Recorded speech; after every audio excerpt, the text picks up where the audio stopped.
Welcome friends. So today we are going to start with a new chapter, that is chapter number 5 of physics, upthrust in fluids, Archimedes principle and flotation.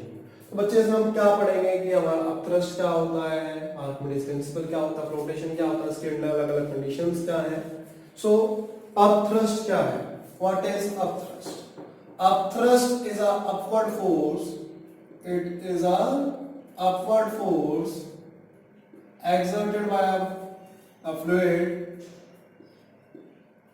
exerted by a fluid when a body is partially or completely immersed in it. जब भी कोई object किसी भी fluid में partially या पूरा immersed होगा, उसके ऊपर एक फोर्स लगती है, उसको हम क्या कहते हैं? अपथ्रस्ट कहते हैं. ठीक है बेटा. तो अपथ्रस्ट क्या है? Upward force. जब किसी भी लिक्विड के अंदर हम या किसी भी फ्लूइड के अंदर किसी चीज को डालेंगे, गैसेस भी हो सकती हैं. तो देखिए, हमने बहुत ही कॉमन एग्जांपल अपथ्रस्ट का देखा है कि जब हम बाथरूम में नहाते हैं और हम बाल्टी में मग्गा है, तो कभी कभी हम खेले होंगे, क्या करते थे? मग्गे को उल्टा करके और उसे प्रेस करते थे. तो क्या ऐसा लगता था जैसे ऊपर पा रहा है, और अगर जितना उसको अंदर ले जाते थे उतना ही वो जोर से ऊपर आता था. राइट. तो वो ऊपर किस लिए आता था? क्योंकि लिक्विड जो है वो क्या करता था, उसके ऊपर फोर्स लगाता था, जिसे हम क्या कहते हैं? हमेशा अपथ्रस्ट कहते हैं, या फिर उसे बायोट फोर्स भी कहा जाता है. क्या कहा जाता है? Buoyant force. ठीक है. राइट. इसी तरह से लकड़ी का टुकड़ा जो होता है, कॉर्क जिसे कहते हैं, जो कि दारू की बोतल में ढकने वाला काम करता है, तो अगर कॉर्क को भी हम दबाएंगे पानी के अंदर, तो वो भी क्या करेगा? राइज करेगा ऊपर. राइट. क्यों? लिक्विड जो है उसके ऊपर अपथ्रस्ट लगाएगा. क्या लगाएगा? लिक्विड जो है उसके ऊपर अपथ्रस्ट लगाएगा. सिमिलरली अगर हम जैसे कि बलून्स हैं, बलून के अंदर हम हवा भर देते हैं, जैसे कि हाइड्रोजन भरते हैं या फिर हीलियम भरते हैं, जो कि लाइटर देन एयर, तो वो क्या करेगा? अपथ्रस्ट मिलेगा उसे. अपथ्रस्ट कौन देगा? एयर देगा, जिसकी वजह से वो क्या करेगा? ऊपर राइज करते चले जाएंगे. राइट. अपथ्रस्ट हमारे ऊपर भी लगता है, बट हमें महसूस भी नहीं होता, क्योंकि हमारा वेट जो होता है काफी ज्यादा होता है as compare to the upthrust. Therefore we do not feel it. ठीक है बच्चे. सो कोई भी ऑब्जेक्ट होगा तो उसको जब भी किसी उसमें रखेंगे तो उसके ऊपर फोर्स लगेगी. अब जैसे कि ये ऑब्जेक्ट है और हमने इसके अंदर पानी भर दिया है, और यहां पर हमने एक ऑब्जेक्ट रख दिया. राइट. अब ये सेंटर ऑफ ग्रेविटी होगा इसका. क्या होगा? Centre of gravity. और सेंटर ऑफ बायोन्सी भी यही पॉइंट होगा. वेट जो है वो नीचे लगेगा. राइट. वेट. और जो अपथ्रस्ट है वो ऊपर लगेगा. अपथ्रस्ट या उसको बायोट फोर्स भी लिख देते हैं. ठीक है जी. तो जब भी कोई ऑब्जेक्ट किसी लिक्विड में इमर्स्ड है, उसके ऊपर अपवर्ड फोर्स लगेगी. राइट. अब यही केस ले लेते हैं हम एक और.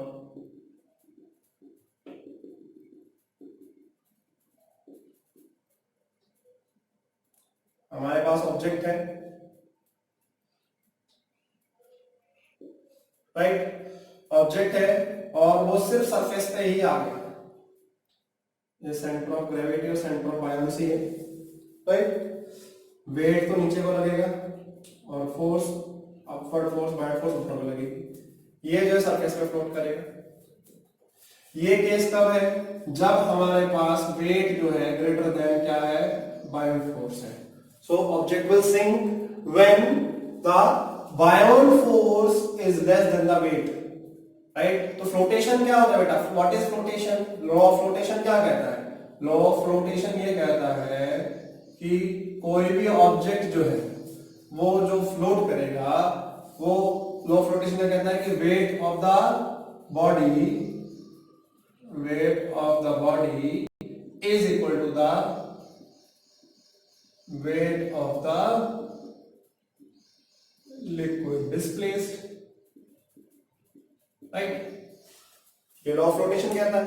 तो यहां पर अगर वेट ज्यादा होगा किससे, बायएंड फोर्स से, तो क्या करेगा, सिंक करेगा, डूब जाएगा, राइट।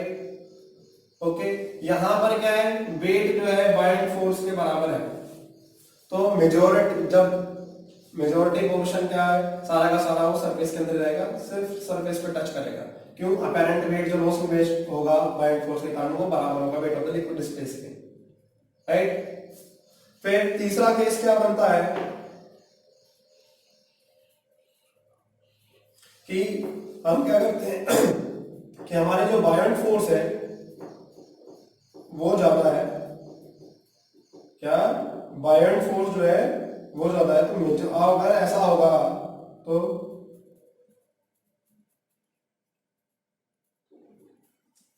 अगर ऐसा होगा तो क्या होगा, उसका सेंटर ऑफ ग्रेविटी और सेंटर ऑफ बायएंसी अलग अलग हो जाएंगे। सेंटर ऑफ ग्रेविटी और centre of buoyancy, centre of gravity तो वेट नीचे को लगाएगा और सेंटर ऑफ बायएंसी जो है वो अपवर्ड फोर्स ऊपर लगाएगा, buoyant force. So if upward force is greater than weight, तो क्या होगा, वो मेजॉरिटी पोर्शन जो है उसका बाहर रहेगा।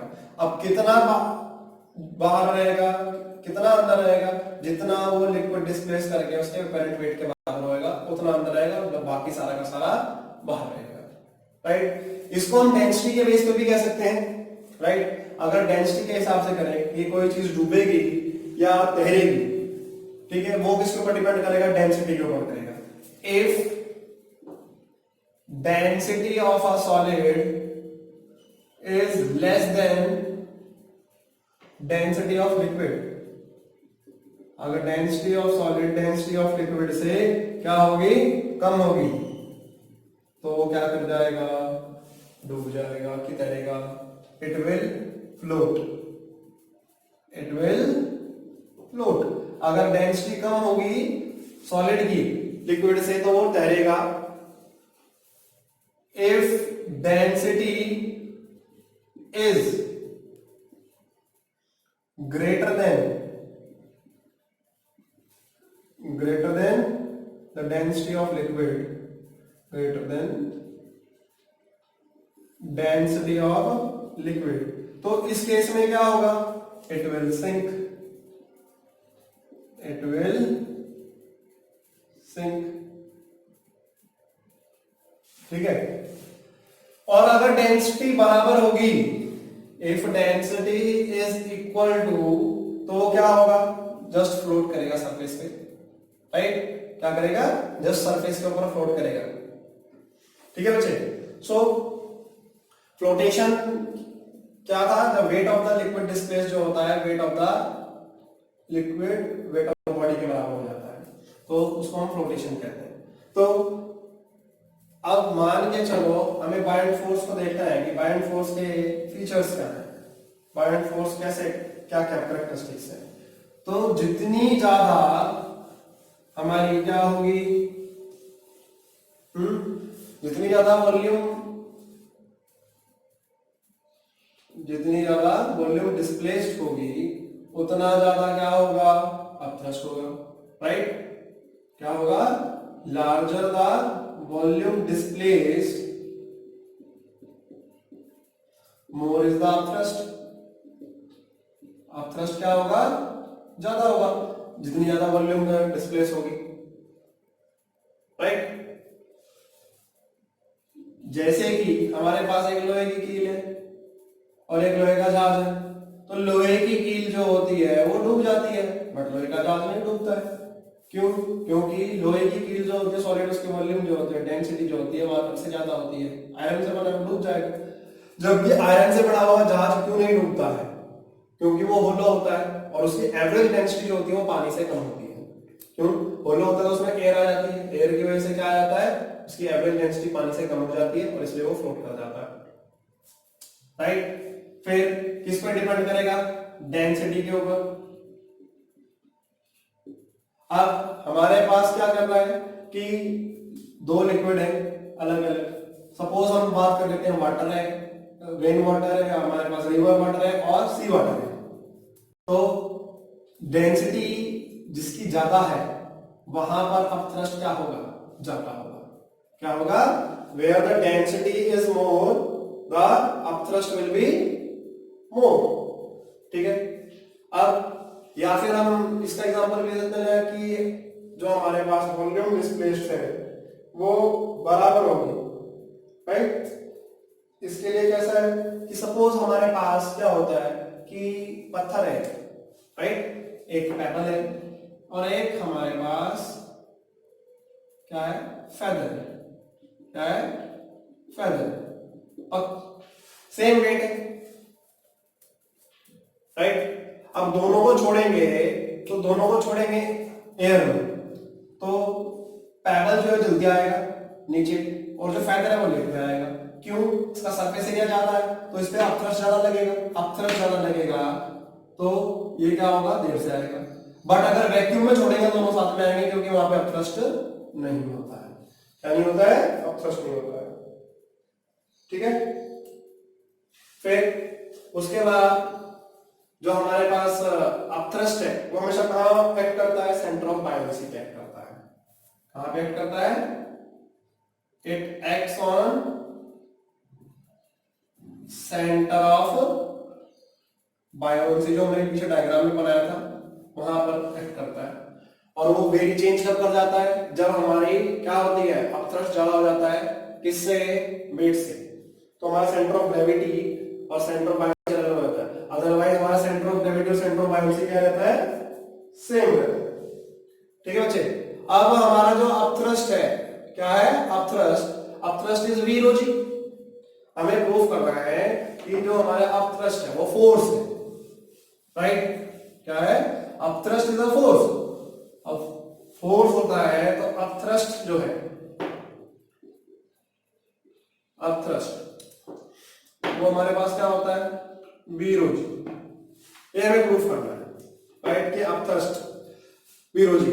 तो इससे पहले मैं डिस्कस कर रहे थे अपथ्रस्ट होता क्यों है, why does upthrust is there. It is due to difference in pressure. Difference in pressure.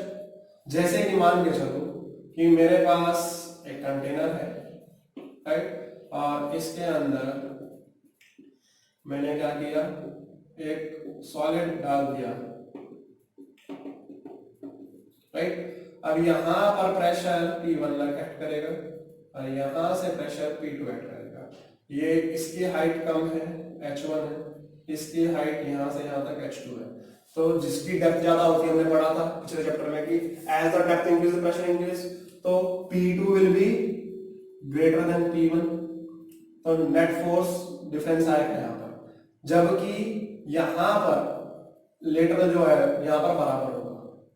क्यों होगा, क्योंकि सेम डेप्थ के ऊपर है, यहां से यहां तक, तो इसमें कोई फर्क नहीं आएगा। लिटरली यहां से इधर तक, यहां से इधर तक सेम चलेगा क्योंकि सेम डेप्थ के ऊपर है। ठीक है। So it is due to difference in pressure that the upthrust is there. ठीक है बच्चे। अब डेरिवेशन देख लेते हैं कि हमारा अपथ्रस्ट की डेरिवेशन की वी रो जी आएगा। हम क्या करते हैं कि एक कंटेनर लेते हैं, वही जैसा अभी लिया था, right. It is filled with water and we place a cylindrical vessel in it, जैसे हमने पिछले चैप्टर में किया था, राइट। ठीक है जी। ये PQ सरफेस है, ये हम ले लेते हैं RS सरफेस है। ठीक है।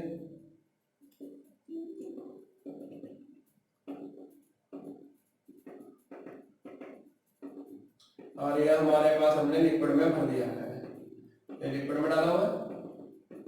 एरिया ऑफ क्रॉस सेक्शन ले लेते हैं इसका हम A। Area of cross section जो सरफेस पे टच कर रहा है वो हमारे पास क्या है, सपोज A मीटर स्क्वायर है। ये ऊपर और नीचे सेम ही रहेगा, राइट। नाउ यहां से यहां तक की हाइट ले लेते हैं हम H1, और यहां से यहां तक की हाइट ये है h। क्या है h। अब हमारे पास अलग अलग सरफेस आ गया, तो यहां पे क्या होगा देखो, यहां पर ये सपोज P1 है और यहां पर हमारे पास प्रेशर क्या लगेगा, P2 लगेगा बेसिकली, राइट। अब P2 will be greater than P1. Why? As the depth increases, pressure also increases. अब प्रेशर जो होता है वो क्या होता है, HROG होता है। प्रेशर क्या होता है, HROG। सो P1 देख लीजिए, P1 क्या होगा हमारे पास, H1 density of the liquid और ये ग्रेविटी।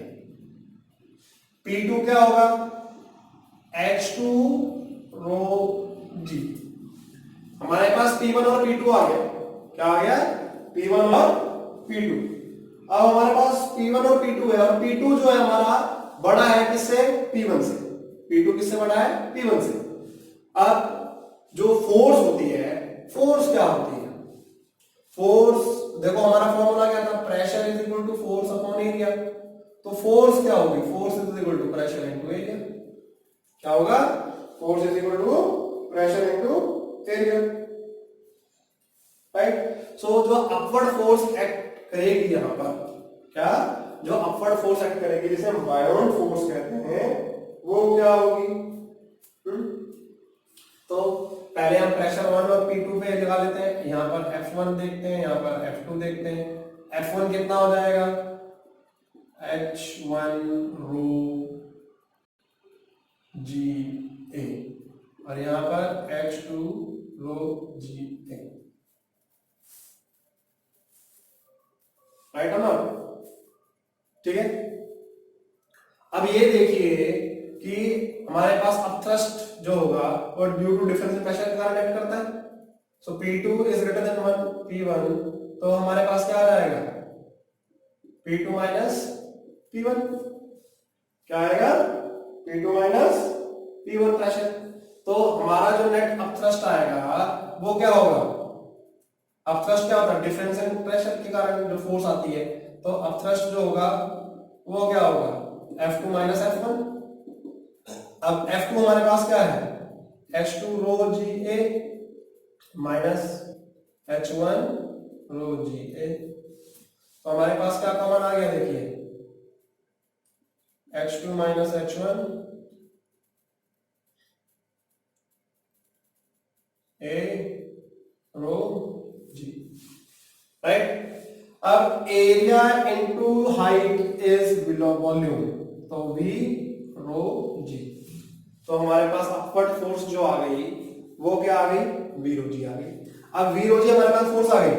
अब ये देखो वॉल्यूम इनटू डेंसिटी क्या होता है भाई, डेंसिटी होता है हमारे पास mass upon volume, right. So volume into density is equal to mass. So हमारे पास क्या आ जाएगा, m into g। So upthrust is equal to mass into gravity. क्या आ गया, मास इनटू ग्रेविटी के बराबर आ गया, ठीक है बच्चे। सो अपथ्रस्ट V रो जी भी हो सकता है और mg भी हो सकता है। तो अपथ्रस्ट जो है किस फैक्टर पे डिपेंड करता है, upthrust depends on, upthrust depends on what factors, it is volume and density. क्या, वॉल्यूम और डेंसिटी के ऊपर, जिसकी वॉल्यूम ज्यादा होगी उसका अपथ्रस्ट ज्यादा होगा, वॉल्यूम डिस्प्लेस। जिसकी डेंसिटी ज्यादा होगी उसमें अपथ्रस्ट ज्यादा होगा। जैसे आप सी वाटर में जाएंगे और रिवर वाटर में, सी वाटर में अपथ्रस्ट ज्यादा होगा as compare to river water. It is easier to swim in sea water as compare to river water, क्योंकि सी वाटर में हमें अपथ्रस्ट ज्यादा मिलता है, ठीक है बच्चे। अब अपथ्रस्ट से हम क्या क्या कर सकते हैं, क्या, जैसे कि देखा होगा कि अगर हम किसी भी चीज को पानी में निकालते हैं, राइट, सपोज पानी हम बाथरूम में ही नहा रहे हैं और पानी का मग्गा निकाल रहे हैं, बाल्टी के अंदर जब पानी, जब तक वो बाल्टी के अंदर मग्गा रहेगा तो उसका वेट महसूस नहीं होता, पर जैसे सरफेस के बाहर आएगा वो महसूस होता है। या फिर आप मान लो आपके पास होदी है और होदी के अंदर पानी भरा हुआ है, गहरी होती है, तो उसके अंदर से आपको सपोज बाल्टी से भर के पानी निकाल रहे हो, तो जब तक बाल्टी अंदर रहेगी, जब तक उसका वेट महसूस नहीं होगा, क्यों थर्स्ट लगता है तो हमें वेट काफी कम महसूस होगा, बट सरफेस के बाहर निकालेंगे तो उसके अंदर हमें फोर्स ज्यादा महसूस होगी, राइट, वेट ज्यादा महसूस होता है। ठीक है बच्चे, so upthrust is more when the volume displaced is more. ठीक है बच्चे, फिर जो हमारे पास अपथ्रस्ट हो गया, अपथ्रस्ट का फैक्टर्स हो गए, अपथ्रस्ट से इफेक्ट क्या कर सकते हैं, ये हो गया। फिर फ्लोटेशन हमारे पास हो गया, फ्लोटेशन क्या होता है, फ्लोटेशन कैसे होता है, क्यों होता है, हमने डेंसिटी के हिसाब से भी देख लिया और उसके हिसाब से भी देख लिया, राइट। इसके बाद हमारे पास फ्लोटेशन के कुछ एग्जांपल्स आते हैं, क्या आते हैं, फ्लोटेशन के कुछ एग्जांपल्स आते हैं। अब फ्लोटेशन के एग्जांपल्स जो है, जैसे कि हमारे पास क्या आ जाता है कि जो सबमरीन है वो कैसे तैरती है, या फिर जो आपके पास शिप है वो क्यों तैरता है, राइट, नेल क्यों डूब जाती है, वो सारे के सारे इसी में आ जाते हैं, राइट। तो इनके एप्लीकेशन भी देखेंगे। पहले हम फ्लोटेशन के लिए जो हमारे पास आता है, एक फॉर्मूला है कि volume immersed upon total volume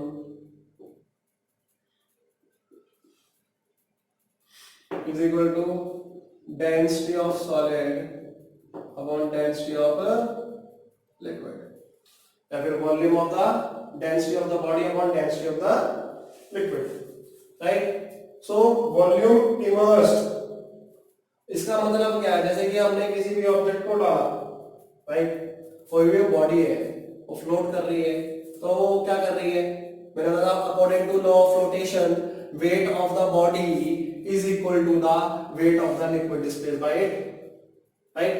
So suppose weight of the body क्या होगा, weight of the body, अभी हमने पढ़ा था v rho g होता है, so volume immersed, volume of the body, ठीक है, then density of the body into the gravity, ये हमारे पास क्या है, वेट ऑफ द बॉडी है, क्योंकि W is equal to m into g होता है, क्या होता है, W is equal to m into g, और मास क्या होता है, वॉल्यूम इंटू डेंसिटी के बराबर होता है। तो ये हमारे पास आ गया। अब weight of the liquid displaced,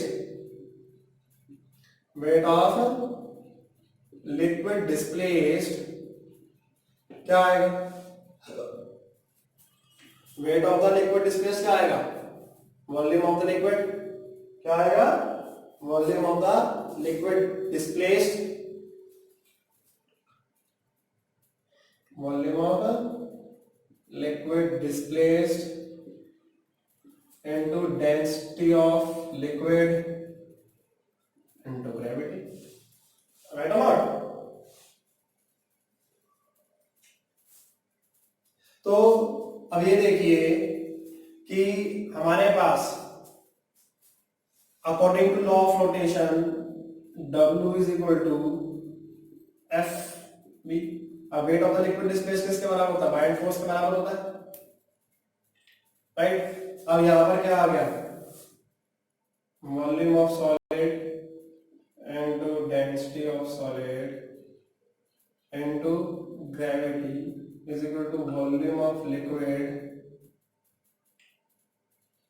into density of liquid into gravity. G से जी कट गया, क्या कट गया, जी से जी कट गया, right.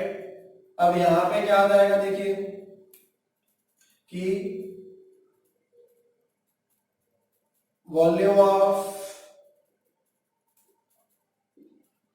Liquid upon volume of solid, total volume जो है, ये तो wait of the liquid displaced है, ये टोटल वॉल्यूम होगी बॉडी की, और ये क्या आ गया, density of solid upon density of liquid.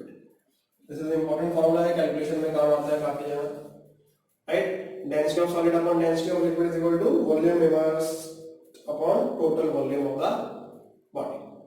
ठीक है बच्चों, अब इसके बाद हम देखते हैं कि हमारे फ्लोटेशन के एग्जांपल्स जो है, ठीक है, पहला क्या है कि iron nail sinks whereas ship floats। मैंने अभी थोड़ी देर पहले बताया था वैसे आपको ये, ऐसा क्यों होता है?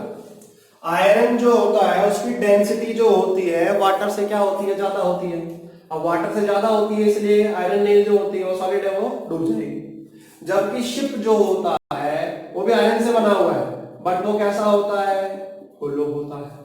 अब होलो होता है तो उसके अंदर क्या होगा, जैसे शिप है तो उसके अंदर होलो है तो उसमें क्या भर जाएगी, वहां पे एयर भर जाएगी। एयर भर जाएगी तो उसकी एवरेज डेंसिटी जो होती है, एवरेज डेंसिटी वो वाटर से, average density is less than water. Average density कैसे आएगी, mass of the ship plus mass of the hollow ship plus mass of the air divide by the volume distance. ठीक है जी, तो वो आपके पास क्या दे देता है, एवरेज डेंसिटी दे देता है। तो इसीलिए इसकी एवरेज डेंसिटी जो वॉल्यूम जो होती है, अगर आपके पास शिप है तो वो क्या करेगा, वॉल्यूम ऑफ लिक्विड डिस्प्लेस उसकी ज्यादा होगी, और वॉल्यूम ऑफ लिक्विड डिस्प्लेस ज्यादा होगी तो क्या होगा, एवरेज डेंसिटी उसकी कम हो जाएगी, डेंसिटी कम हो जाएगी तो वो फ्लोट करेगा।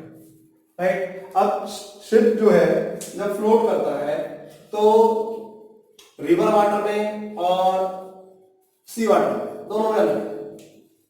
राइट, अगर आप रिवर वाटर से सी वाटर में आएंगे, कहां से, रिवर टू सी जाएंगे, तो क्या होगा, शिप जो है आगे से राइज कर जाएगा।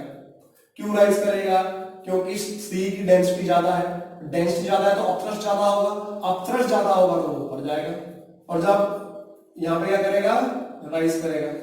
राइट, और जब आप सी टू रिवर जाएंगे तो डेंसिटी क्या होगी, कम होगी, डेंसिटी कम होगी तो अपथ्रस्ट कम होगा, तो वो क्या करेगा, सिंक करेगा। राइट, क्या करेगा, सिंक करेगा। ठीक है जी, अब एक जो लोडेड शिप होता है जिसमें हमने सब भार डाल रखा है वो ज्यादा सबमर्ज्ड होता है एज कंपेयर टू, ठीक है जी, as compare to unloaded ship. Loaded ship is more submerged as compared to unloaded ship। Loaded ship जो होगा उसमें क्या होगा, बाहर आएगा।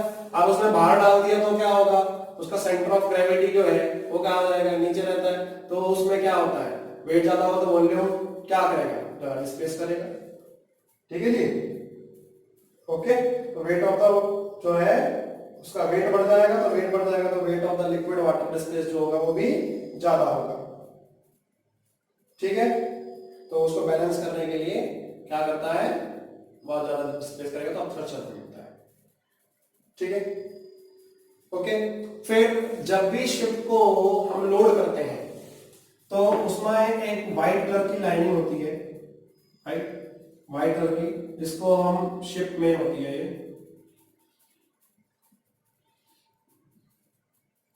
सपोज ये हमारा शिप है,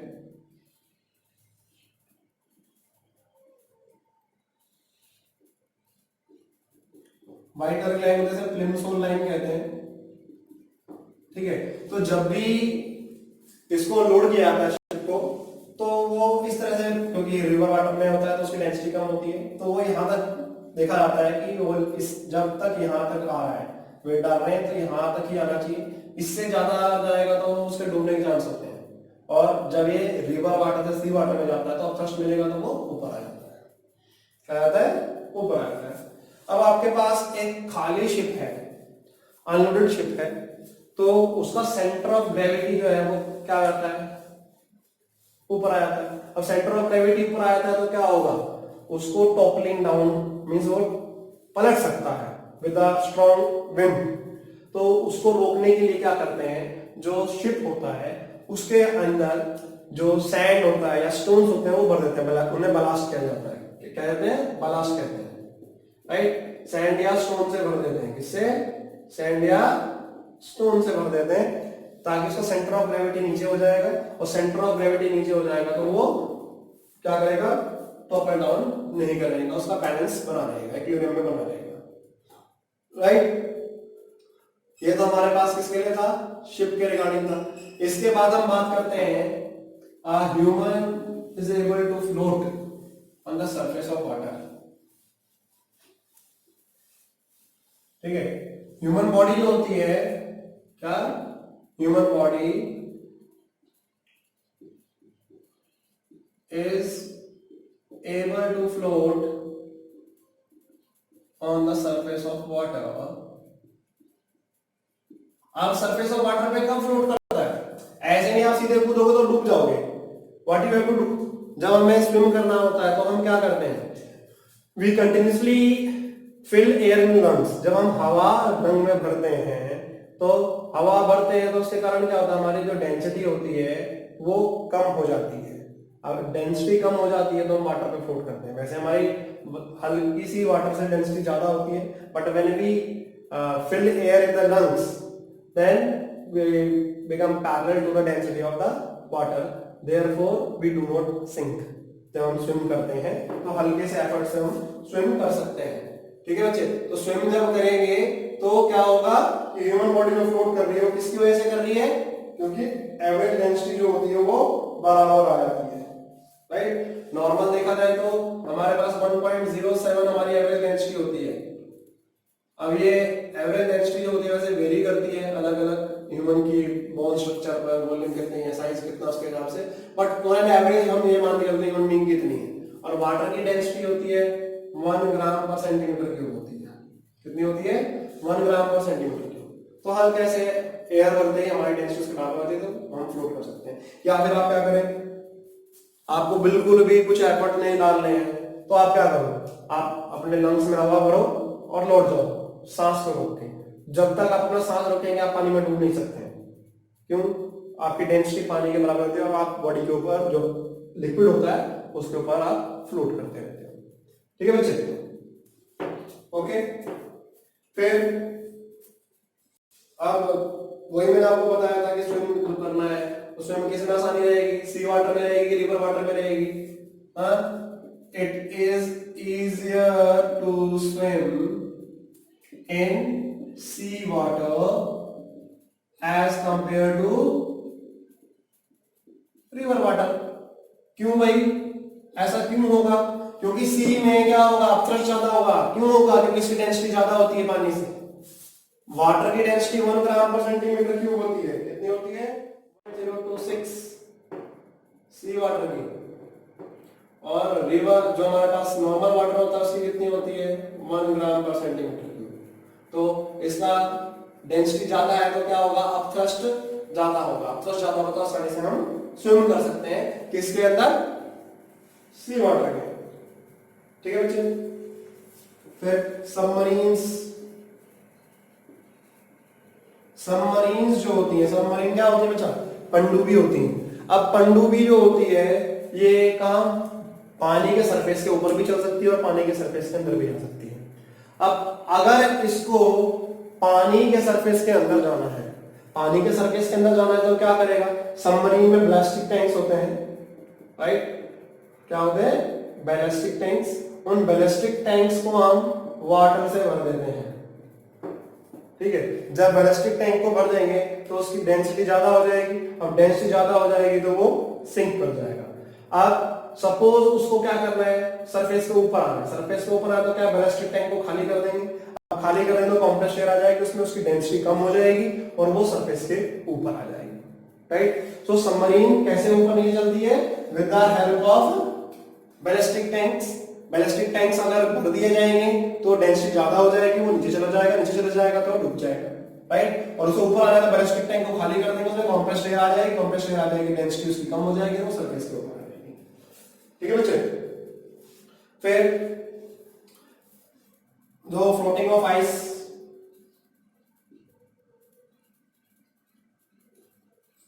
जो बर्फ होती है वो क्या करती है, पानी के सरफेस पर डालेंगे तो वो तैरती है। राइट, 9/10 तो इमर्स रहता है।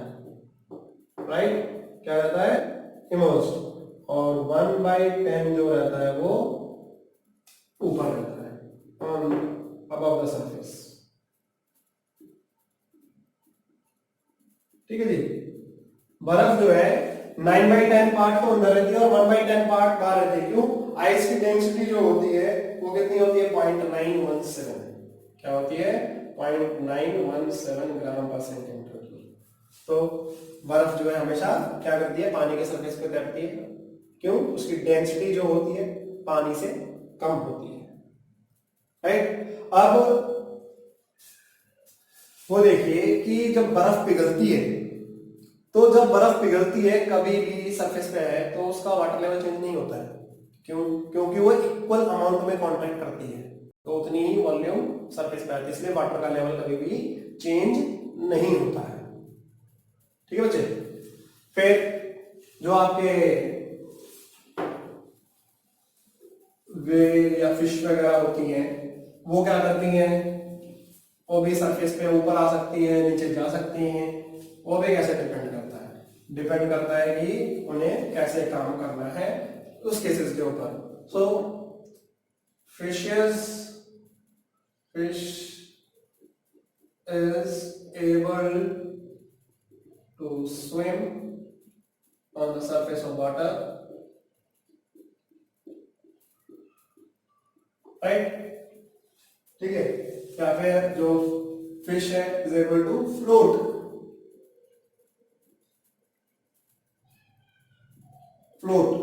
अब कैसे भाई, फिश कैसे करेगी? फिश के अंदर क्या होते हैं, एयर ब्लैडर्स होते हैं।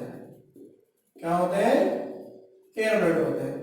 अगर वो एयर ब्लैडर में हवा भर लेंगे तो क्या होगा, डिफ्यूजन ऑफ गैस करेंगे तो क्या हो जाएगा, एवरेज डेंसिटी उनकी कम हो जाएगी, एवरेज डेंसिटी कम हो जाएगी तो सरफेस पे ऊपर आ जाएंगे, राइट। और अगर उनको वापस पानी के अंदर जाना है तो वो क्या करेंगे, एयर ब्लैडर को खाली कर देंगे।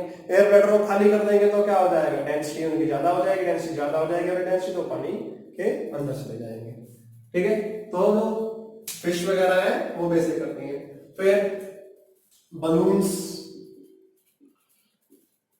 बैलून जो होते हैं वो कभी भी इनफाइनाइटली राइज नहीं करते हैं। बैलून मैंने आपको बताया था हाइड्रोजन या हीलियम गैस भर दी तो वो ऊपर चलते हैं, राइज करेंगे। कब तक राइज करेंगे, जब तक अपथ्रस्ट वेट के बराबर नहीं हो जाता है।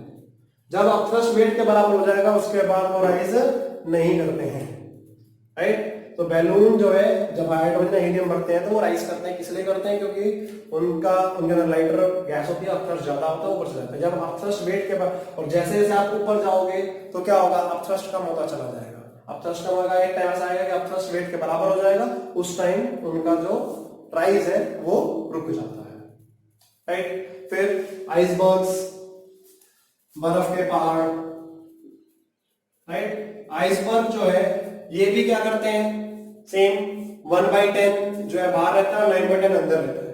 तो आइसबर्ग जो है बर्फ के पहाड़ होते हैं। टाइटैनिक के बारे में सबने सुना होगा, टाइटैनिक पिक्चर भी थी, उसमें क्या टाइटैनिक जहाज था जो कि फर्स्ट टाइम चला था और वही क्या है, डूब गया था। क्यों? आइसबर्ग से टकरा गया था। सो आइसबर्ग जो होता है बहुत डेंजरस होते हैं, क्योंकि मेजोरिटी पोर्शन उनका अंदर रहता है, हल्का सा बाहर रहता है, तो उसके ये नहीं पता लगता कितना डेप्थ में है, कितना गहराई पे। तो आइसबर्ग जो होते हैं ये जब फ्लोट करते हैं तो आइसबर्ग फ्लोट कितने पार्ट में करते हैं, 10% तो ये ऊपर फ्लोट करता है, राइट, और 90% पार्ट जो होता है वो सबमर्ज्ड होता है। अब ये किसके बेसिस पे है, अब ये डिपेंड करता है कि वो रिवर में है या फिर सी में। अगर रिवर में होगा तो रिवर वाटर की डेंसिटी जो होती है वो क्या होती है, 1 ग्राम पर सेंटीमीटर क्यूब होती है, राइट। आइस की कितनी है, 0.917 है, राइट। और अगर रिवर वाटर होगा तो उसकी कितनी होगी, 1 ग्राम पर सेंटीमीटर क्यूब। और 0.917 ग्राम पर सेंटीमीटर क्यूब हमारे पास आइसबर्ग की है, और 1.026 ग्राम पर सेंटीमीटर क्यूब हमारी इसकी सी वाटर की है। अब ज्यादा सबमर्ज्ड किसमें होगा, ज्यादा सबमर्ज्ड किसमें होगा, ज्यादा सबमर्ज्ड किसमें होगा बच्चे, जो हमारे पास रिवर वाटर होगा। क्या? रिवर वाटर के अंदर जो होगा वो ज्यादा सबमर्ज होगा, राइट। कितना? 91.7% सबमर्ज होगा, राइट। अब क्योंकि सी वाटर में अपथ्रस्ट ज्यादा होगा, सी वाटर में अपथ्रस्ट ज्यादा होगा तो उसका जो सबमर्ज पार्ट होगा इट विल बी 89.3%। कितना होगा? 89.3%। ठीक है बच्चे। So it depends on the density of the water, क्योंकि जिसकी डेंसिटी ज्यादा होगी उसमें अपथ्रस्ट क्या होगा? ज्यादा होगा। फिर इसके बाद हम बात करेंगे इसकी आर्किमिडीज प्रिंसिपल की। सो आर्किमिडीज प्रिंसिपल क्या कहता है? Archimedes principal states that when a body is partially or completely immersed in a liquid, it experiences a upward force which is equal to the weight of the liquid displaced. Archimedes principle क्या कहता है? ये कहता है कि when a body is partially or completely immersed in a liquid,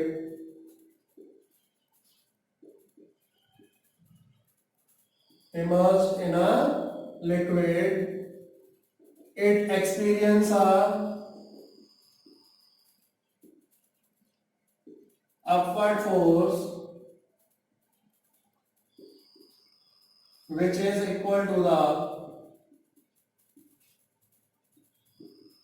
weight of the liquid displaced।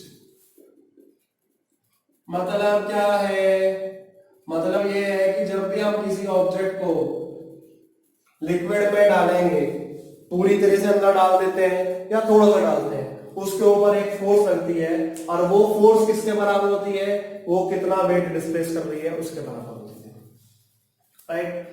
अब experimental verification देखने के लिए कि जो हमारे पास आर्किमिडीज प्रिंसिपल है वो wait of the liquid displace के बराबर होता है, तो उसमें क्या किया जाएगा कि आप क्या करेंगे? एक वेसल लेंगे नीचे, राइट, इस वेसल, और इसके अंदर आप एक सॉलिड सिलेंडर डाल देंगे। क्या डालेंगे? Solid cylinder, right. और ये जो है एक होलो सिलेंडर से कनेक्टेड होगा जो कि तराजू से बना हुआ है।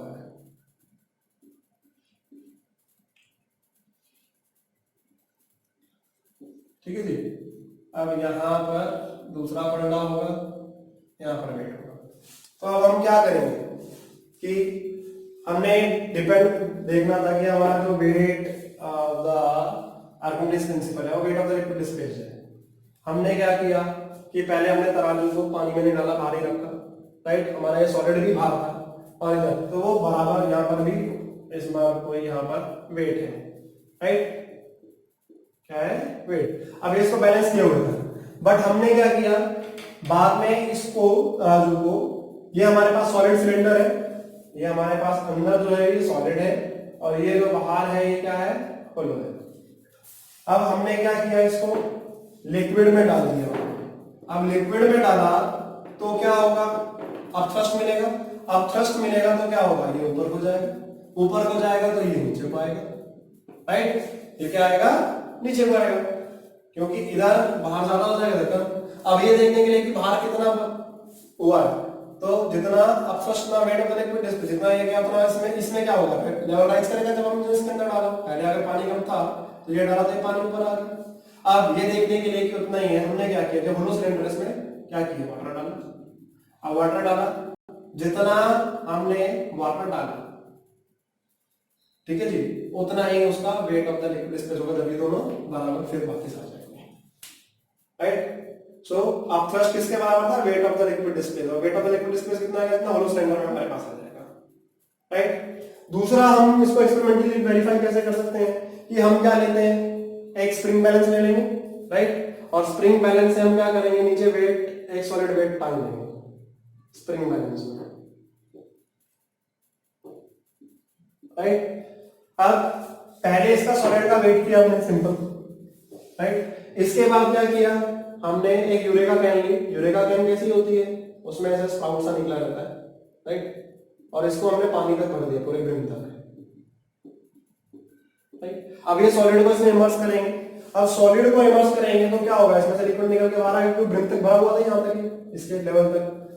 अब जितना लिक्विड बाहर आएगा उतना ही weight of the liquid displaced है, उतना ही थ्रस्ट होगा, राइट। और उसको वाटर को नाप देंगे मेजरिंग सेंटर से लेकर। Is it okay? So with the help of this we can say that weight of the liquid displaced. Archimedes principle क्या कहता है कि जो अपवर्ड फोर्स है वो किसके बराबर होगी, wait of the liquid displaced के बराबर होगी। ठीक है बच्चे?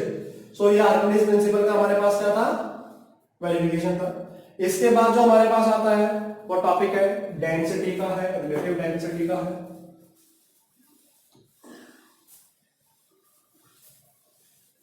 सो डेंसिटी क्या होती है, what is density? Density is defined as mass upon volume, right. अब इसकी ऐसा यूनिट देखी जाए तो क्या होगी, किलोग्राम मास की होगी, वॉल्यूम की मीटर क्यूब होती है, तो क्या होगा density, kilogram per metre cube, right. अब हमारे पास दो ऑब्जेक्ट हैं, उनका इक्वल मास है, तो उनकी वॉल्यूम जो होगी वो अलग अलग होगी। दो ऑब्जेक्ट हैं, मास बराबर है। सपोज हम क्या ले लेते हैं, कॉटन ले लेते हैं और एक वुड ले लेते हैं। कॉटन की वॉल्यूम जो होगी वो ज्यादा होगी, मास बराबर है, हमने 1 किलो कॉटन ले ली और 1 किलो ही हमने वुड ले ली, राइट। दोनों का मास बराबर है, बट दोनों की वॉल्यूम क्या होगी, अलग अलग होगी, राइट। डेंसिटी से हमें ये पता जाता है। So if two substance of equal masses are taken, then their volume are different. क्यों? इनकी डेंसिटी भी अलग अलग होती है। ठीक है बच्चे? Is it okay? और या फिर हम क्या करते हैं, अगर हम इक्वल वॉल्यूम लेते हैं, अगर हम इक्वल वॉल्यूम लेते हैं तो उनकी जो डेंसिटी, उनका जो मास होगा वो अलग अलग होगा। If equal volume of two substances are taken,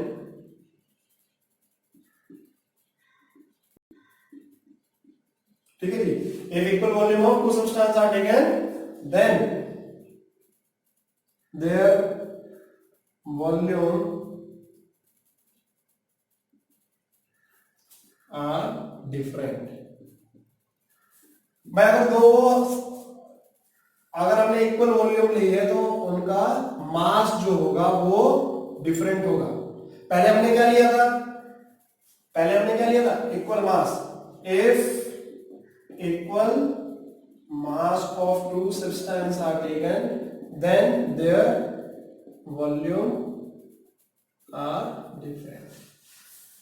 अगर इक्वल वॉल्यूम लेंगे तो उनका मास अलग अलग होगा, और अगर इक्वल मास लेंगे तो उनकी वॉल्यूम अलग अलग होगी।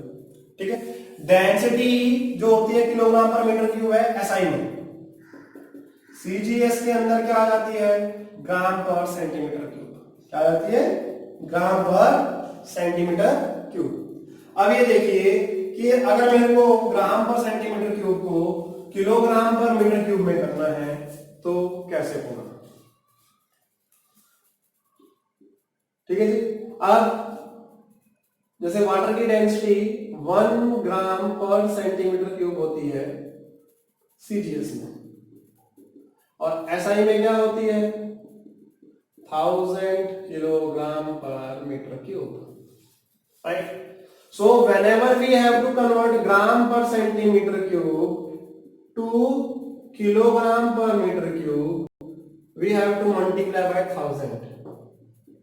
कितने से मल्टीप्लाई करना है, 1000 से मल्टीप्लाई करना है। और अगर हम किलोग्राम पर मीटर क्यूब को ग्राम पर सेंटीमीटर क्यूब में चेंज करेंगे, so divide by 1000, divide by 1000। ठीक है बच्चे? तो ये कन्वर्जन रेट काम आता है, क्वेश्चन में न्यूमेरिकल्स में काम आता है कि कैसे करना है। ठीक है। अब ये देखिए कि रिलेटिव डेंसिटी क्या होती है। What is relative density? Relative density is relative density is defined as the density of substance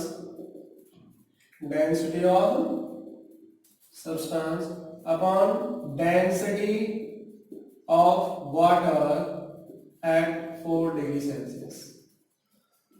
ठीक है बच्चे, तो रिलेटिव डेंसिटी क्या है? रेशो है किसका? सब्सटेंस की डेंसिटी का और वाटर की डेंसिटी 4 डिग्री सेल्सियस। अब नॉर्मली अगर हम किसी चीज को हीट करते हैं, इफ वी हीट एनीथिंग, तो क्या होता है? वो एक्सपेंड करता है। क्या करता है? It expands. Water shows enormous expansion. Water shows enormous expansion. ठीक है जी। अगर हम 0 से 4 डिग्री सेल्सियस पे चलेंगे तो वाटर जो है वो क्या करता है? कॉन्ट्रैक्ट करता है, ना कि एक्सपेंड करता है। राइट? तो वो अपोजिट बिहेवियर करता है। तो वाटर की डेंसिटी जो मैक्सिमम होती है, water has maximum density and minimum volume. Water has maximum density and minimum volume at 4 degree Celsius. Right? अब 4 डिग्री सेल्सियस के बाद अगर आप हीट करेंगे तो वो एक्सपेंड करेगा, but up to 4 degree Celsius क्या करता है? वो कॉन्ट्रैक्ट करता है, अगर आप 0 से 4 पर आएंगे। सो रिलेटिव डेंसिटी की कोई यूनिट नहीं होती है। रिलेटिव डेंसिटी की no unit. Why no unit? Because it is a ratio. क्या है? It is a ratio, therefore it has no unit. ठीक है बच्चे? क्यों नहीं है यूनिट है? क्योंकि ऊपर भी डेंसिटी है, नीचे भी डेंसिटी। ऊपर भी ग्राम पर सेंटीमीटर क्यूब होगा, नीचे भी ग्राम पर सेंटीमीटर क्यूब होगा, तो दोनों कट जाएंगे, इसलिए क्या कोई यूनिट नहीं आती है।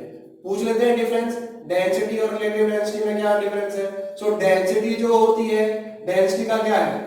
Density is mass per unit volume, और रिलेटिव डेंसिटी क्या है? Density of substance to density of water at 4 degree Celsius. Density की ऐसा यूनिट होती है किलोग्राम पर मीटर क्यूब, और रिलेटिव डेंसिटी की कोई यूनिट नहीं होती है। ठीक है? ठीक है बच्चे? अब मान के चलो हमारे पास, हमें रिलेटिव डेंसिटी निकालनी, तो density of substance upon density of water होती है। राइट? अब हमारे पास जो डेंसिटी है, सपोज हम मरकरी की बात करते हैं, मरकरी की डेंसिटी होती है 13.6 into 10⁻³ kilogram per metre cube. Right? अब हमें रिलेटिव डेंसिटी निकालनी है मरकरी की, तो relative density of mercury is equal to density into, क्या करेंगे? जो हमारे पास रिलेटिव डेंसिटी निकालेंगे तो density of substance to density of water. अब वाटर की डेंसिटी हमारे पास कितनी है? 1000, 10⁻³ कट जाएगा तो आरडी कितनी आ जाएगी? 13.6। आरडी ऑफ मरकरी कितनी आ जाएगी? 13.6। ठीक है बच्चे? सो जितनी किसी की डेंसिटी होगी सब्सटेंस की, उतनी ही क्या, जितनी रिलेटिव डेंसिटी कैसी निकलेगी? जितनी उसकी डेंसिटी है उसको 10⁻³ से डिवाइड कर देंगे तो वो हमारे पास क्या दे देगा? रिलेटिव डेंसिटी दे देगा। क्या दे देगा? Relative density.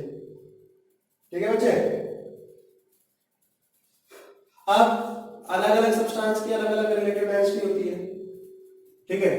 So relative density कैसे निकलेगी? Density of substance to density of water at 4 degree Celsius.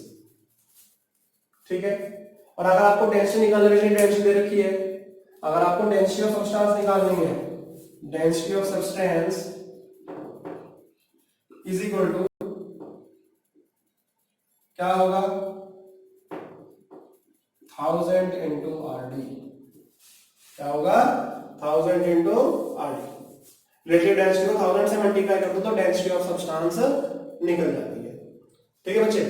इसके बाद हमारे पास आ जाता है कि हमें निकालना है कि अपथ्रस्ट जो है हमारे पास, अपथ्रस्ट में कितना चेंज आया, उसके हिसाब से हमें काम करना है। तो रिलेटिव डेंसिटी जो हमारे पास क्या था, density of substance to density of water था। अब या फिर mass of the body upon mass of water at 4 degree Celsius, right और नॉट। तो अगर हमें किसी भी सब्सटेंस का अगर आरडी निकालनी है, क्या निकालनी है, RD, relative density of a solid denser than water but insoluble in it, ठीक है जी। आरडी निकालनी है कैसे, RD of a solid denser than water and soluble in it and insoluble in it। पहले insoluble का देखते हैं, फिर उसके बाद हम soluble का देखते हैं, ठीक है जी। तो इसमें कैसे निकलेगा, RD is equal to, तो पहले weight in air, weight in air upon weight in air minus weight in water, या फिर लॉस इन वेट अब थ्रस्ट जो आ जाएगा वो भी कह सकते हैं। मीन्स हवा में कितना वजन था डिवाइडेड बाय हवा में कितना था माइनस पानी में कितना था, अपैरेंट वेट तो रिलेटिव डेंसिटी निकल जाएगी, राइट। या फिर आपको ये रिलेटिव डेंसिटी की हो सकती है, वेट इन एयर निकालने को कह सकते हैं, ऐसा भी हो सकता है, वेट इन वाटर भी कह सकते हैं, any one component can be asked. तो ये क्या है, relative density of solid denser than water and insoluble in it, ठीक है जी, ओके। अब relative density of solid denser than water and soluble in it, अगर वो सॉल्युबल होता है, क्या, ठीक है, अगर वो पानी में सॉल्युबल होता है तो रिलेटिव डेंसिटी कैसे निकलेगी, ठीक है, क्या, relative density of a solid denser than water and soluble in it, तो क्या आएगा, relative density is equal to weight in air upon weight in air minus weight in liquid into RD of liquid, ठीक है जी। मतलब आपके पास वो क्या रहा कि लिक्विड में सॉल्युबल हो जाता है, सॉलिड डेंसर देन वाटर है, तो आपके पास क्या आएगा, weight in air upon weight in air minus weight in liquid into liquid density of the liquid, ठीक है। ये किसकी आगे लिक्विड डेंसिटी ऑफ सॉलिड है, किसकी है, सॉलिड, राइट। तो आपको कोई भी कंपोनेंट निकालने को कहा जा सकता है, लिक्विड डेंसिटी ऑफ लिक्विड निकालने को कह सकते हैं, वो सब गिवन होंगे, या फिर ये सब गिवन होंगे, आपको लिक्विड डेंसिटी ऑफ सॉलिड निकालने को भी कह सकते हैं, ठीक है। फिर आपके पास जो आखिरी केस आ जाता है वो क्या है, रिलेटिव डेंसिटी हमें निकालनी है किसकी, लिक्विड की, किसकी, if we want to find the relative density of liquid, RD of liquid. तो आरडी ऑफ लिक्विड कैसे आएगा, weight in air, weight in air minus weight in liquid upon weight in air minus weight in water. अगर हमें किसी liquid की relative density निकालनी है, क्या निकालनी है, रिलेटिव डेंसिटी लिक्विड की निकालनी है, तो क्या आएगा, weight in air minus weight in liquid upon weight in air minus weight in water, ठीक है। तो इस तरीके से हम क्या निकाल सकते हैं, न्यूमेरिकल्स कर सकते हैं इसके। तो इसके न्यूमेरिकल इसी फॉर्मूले के ऊपर है, इस एक्सरसाइज, ठीक है बच्चे।